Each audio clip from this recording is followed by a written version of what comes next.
धन्यवाद अध्यक्ष महोदय। मैं माननीय राज्यपाल महामहिम के अभिभाषण की सराहना करने के साथ साथ अभिभाषण के विपक्ष में कुछ बातें रखना चाहता हूं।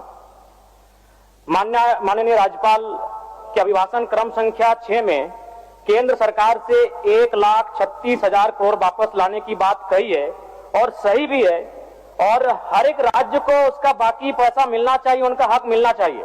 लेकिन अध्यक्ष महोदय, मैं आपके माध्यम से सरकार से पूछना चाहता हूं कि राज्य के सभी बैंकों ने मिलकर 2019 से 2024 तक 5,55,018 करोड़ रुपए दूसरे राज्यों को भुगतान करने का कार्य किया है।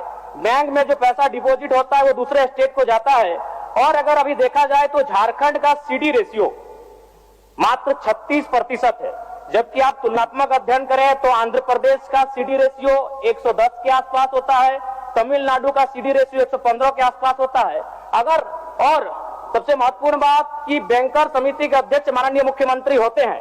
अगर इस पैसे को हम लोग बचा के अपने राज्य में ले आते हैं तो लोन के माध्यम से यहाँ के युवा, यहाँ के महिलाओं को अगर निर्गत कराते हैं तो बहुत बड़ी समस्याओं का निदान होगा। इसलिए मैं चाहता हूं कि सत्ता का ध्यान इस ओर आकृष्ट हो। मैं आगे अध्यक्ष महोदय, राज्यपाल महोदय ने अपने अभिभाषण में शहीदों का जिक्र किया, शहीदों के विचारों को आत्मसात करने का जिक्र किया, लेकिन मैं कहना चाहता हूं कि शहीदों के उन्हें माला चढ़ाना, उनके विचारों को आत्मसात करने से कहीं ज्यादा जरूरी है शहीदों को सम्मान देना। मैं एक झारखंड, चूंकि माननीय मुख्यमंत्री भी झारखंड आंदोलनकारी के सुपुत्र आज वो मुख्यमंत्री है, मैं भी एक झारखंड आंदोलनकारी का बेटा हूं, आज मैं विधायक के रूप में आपके बीच हूं, लेकिन आज असंख्य झारखंड आंदोलनकारी के परिवार है जो अक्षत विक्षत हो चुका है। इसलिए मैं चाहता हूं जिस प्रकार एसटी आरक्षण, ओबीसी आरक्षण और एससी आरक्षण, ईडब्ल्यूएस आरक्षण के साथ झारखंड आंदोलन की लड़ाई लड़ने वाले आंदोलनकारियों के परिवार को, आश्रितों को 5% आरक्षण की व्यवस्था की जाए, ये मैं सदन से मांग करता हूं। अध्यक्ष महोदय, थोड़ा सा और समय लूंगा। अब हो गया जयराम, जब सरकार का उत्तर होना है, अब सरकार फिर बाद में फिर सेकंड पारी में मौका मिलेगा। मान्यवर 30 सेकंड, मान्यवर 30 सेकंड। चलिए बोल लीजिए।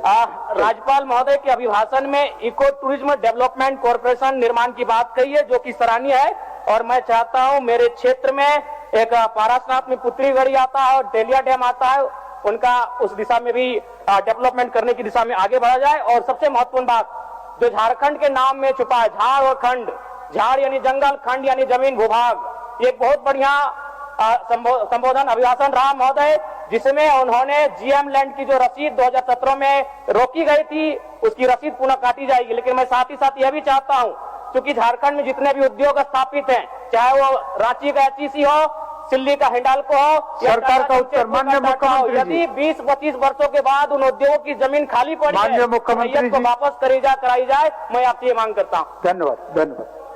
सरकार का उत्तर।